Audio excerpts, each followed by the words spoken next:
Hi, my dear students. Welcome to our channel NLP's Math Mantra.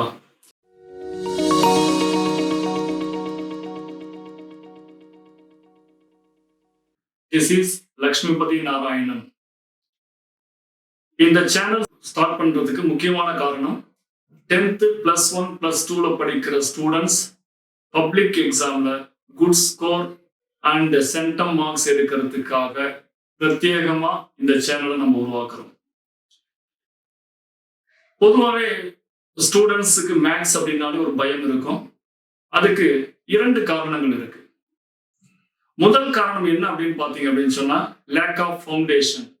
அடிப்படையில நமக்கு கணிதத்தை மேலோட்டமா படிச்சதால அந்த அடிப்படை கொஞ்சம் நமக்கு லைட்டா ஆட்டம் கண்டு போயிருக்கிறதுனால மேல் படிப்புக்கு நம்ம வரும்போது கணக்கு அப்படின்னாலே ஒரு பயம் நமக்கு உருவாகுது.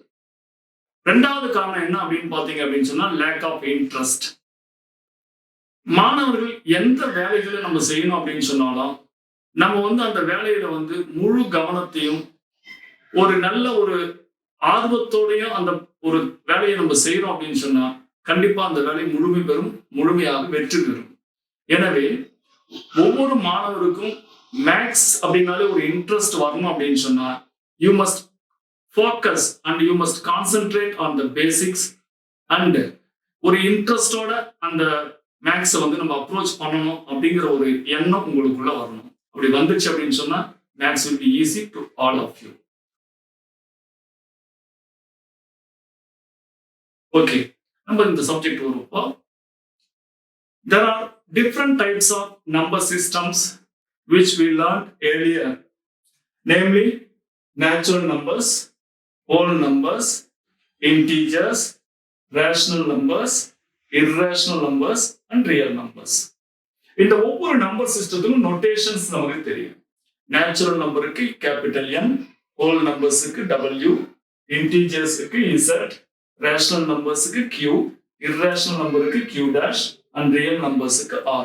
So these are all the notations which we use to represent these number systems. In the entire number systemல பாத்தீங்க அப்படின்னா this real number system is the biggest number system which comprises of rational and irrational numbers. இப்போ நம்மளுடைய question என்ன அப்படின்னு பாத்தீங்கன்னா are there any kind of numbers apart from this thing? Okay, come back to this. நம்ம 10th ஸ்டாண்டர்ட்ல பார்த்தோம் அப்படின்னு சொன்னா இந்த குவாட்ராட்டிக் ஈக்குவேஷன்ஸை பத்தி படிச்சிருப்போம். அந்த குவாட்ராட்டிக் ஈக்குவேஷனோட ஜெனரல் ஃபார்ம் என்ன, குவாட்ராட்டிக் ஈக்குவேஷனை சால்வ் பண்றதுக்கு என்னென்னலாம் மெத்தட் நம்ம யூஸ் பண்றோம், அடுத்தது how to find the nature of roots, இதை பத்திலாம் 10th நம்ம படிச்சிருப்போம். ஸோ இந்த குவாட்ராட்டிக் ஈக்குவேஷன்ஸ் அப்படின்னு சொல்லும்போது அதை சால்வ் பண்றதுக்கு there are 3 different methods. One is factorization method, அடுத்து கம்ப்ளீட்டிங் ஸ்கொயர் மெத்தட், மூணாவது ஃபார்முலா மெத்தட். ஒவ்வொரு மெத்தட்லயுமே நமக்கு சில சம்ஸ் சால்வ் பண்ண முடியும், சில சம்ஸ் நம்ம சால்வ் பண்ண முடியாது. பட் ஃபார்முலா மெத்தட் வரும்போது it is very easy to solve all type of quadratic equations. இப்போ ஒரு குவாட்ராட்டிக் ஈக்குவேஷன் எடுத்துக்கலாம். x² - 4 = 0. இந்த குவாட்ராட்டிக் ஈக்குவேஷனை சால்வ் பண்றது எப்படின்னு பார்ப்போம். x² = 4, so x is equal to +or -2. This is the solution for this quadratic equation. இங்க எனக்கு ஒரே ஒரு கான்செப்ட் உங்களுக்கு கிளாரிஃபை பண்ணணும்னு ஆசைப்படுறோம். The value of square root of 4. 50% of us used to say the value of square root of 4 is 2 and the remaining 50% used to say +or -2. Which is the correct answer? இப்போ ஒரு simple example பார்ப்போம். There are 2 different words in English. One is completed, another one is finished. இப்போ இந்த completed, finished இந்த ரெண்டு வேர்டுக்குமே பார்த்தீங்க அப்படின்னு சொன்னா meaning more or less same அப்படின்ற மாதிரி தான் நமக்கு தெரியும். For example, I finished my homework, I completed my homework. இந்த ரெண்டு சென்டென்ஸுக்குமே பார்த்தீங்கன்னா மீனிங் கிட்டத்தட்ட ஒரே மாதிரி இருக்கிற மாதிரி தெரியும். உண்மை அதுதான்.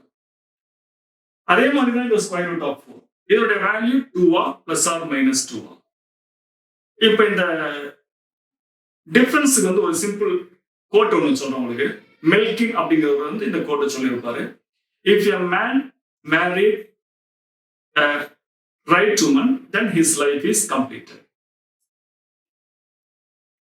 But if a man married a wrong woman, then his life is finished. Moreover, if the right woman caught the man with a wrong woman at any cost, then his life is completely finished. இப்போ இந்த எக்ஸாம்பிள்ல பாத்தீங்கன்னா ஃபினிஷ்டுக்கு வேற meaning, completed வேற meaning, ரெண்டு சேர்த்தா அது டோட்டலா வேற மீனிங் அப்படிங்கிற மாதிரி வரும். அதே மாதிரி தான் இதுக்கு ஒரு சிம்பிள் எக்ஸாம்பிள் சொல்றேன் பாருங்க. What is the value of square root of 4 on the set of natural numbers அப்படின்னு பார்த்தோம்னா answer is 2. What is the value of square root of 4 on the set of whole numbers அப்படின்னு கேட்டா again the answer is 2. But what's the value of square root of 4 on the set of integers அப்படின்னு கேட்டா answer is plus or minus 2. அதே மாதிரி what's the value of square root of 4 on the set of real numbers அப்படின்னு கேட்டா again the answer is plus or minus 2.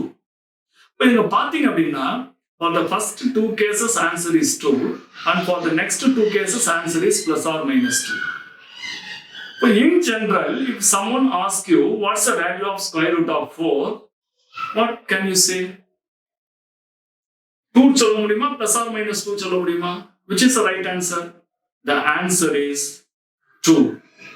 2 is the right answer because the value 2 satisfy all the number systems. Natural number ல இருந்து real number வரைக்கும் எல்லா number systemத்தையும் satisfy பண்ற ஒரே value எதுனா 2. So in future, if anyone asks you to find the value of square root of 4, you must say the answer is 2. இப்போ இந்த இடத்த பாருங்க, ஒரு சின்ன gap போட்டுருப்பேன். x square equal to 4 அப்படின்னா x is equal to plus or minus root 4. So x is equal to plus or minus root 4 ஓட value 2.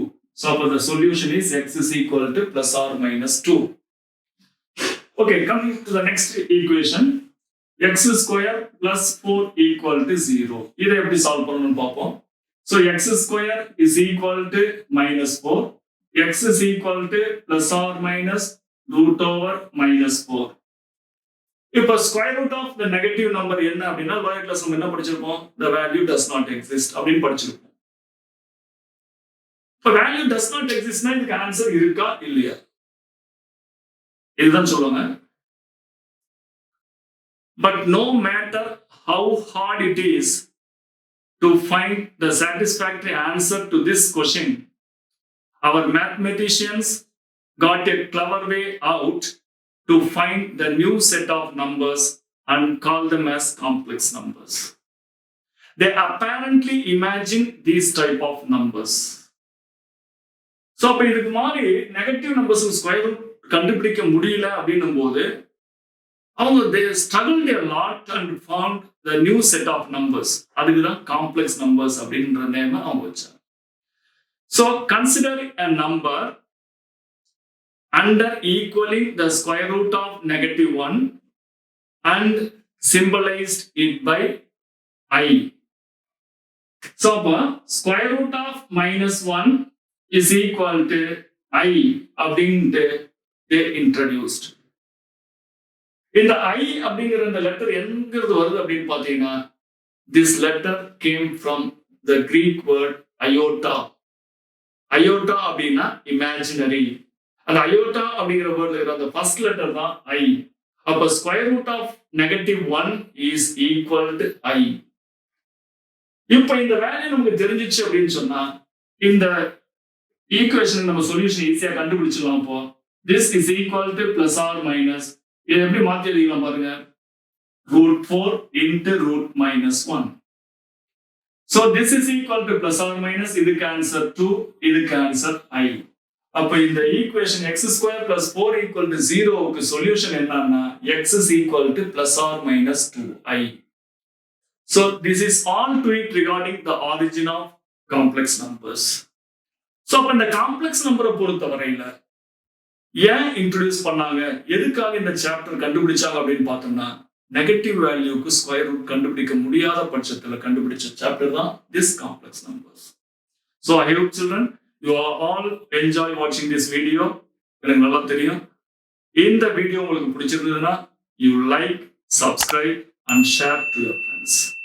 So இதில் நம்ம செகண்ட் பார்ட் ஒன்று அடுத்த வீடியோவில் போட போறோம். அந்த செகண்ட் பார்ட்ல காம்ப்ளெக்ஸ் நம்பருடைய டெஃபினிஷன், அதோடைய properties and application of complex numbers எல்லாத்தையும் இந்த செகண்ட் வீடியோல ஷார்ட்டா ஸ்கிரிப்டா எல்லா டீடைல்ஸும் நம்ம பார்க்க போறோம். ஸோ இந்த வீடியோஸை பார்த்து உங்களுடைய பேசிக் நாலேஜை நல்லா டெவலப் பண்ணிக்கங்க. Once if you develop your basic knowledge about the subject அப்படின்னு சொன்னா easily you can solve all the problems given in the exercise yourself. So my dear students, basics avoid பண்ணிட்டு நீ எக்ஸசைஸுக்கு போனீங்க அப்படின்னு சொன்னா you will struggle a lot. அதனால பேசிக்ஸை concentrate பண்ணி நல்லா பண்ணுங்க. Till then, thank you very much.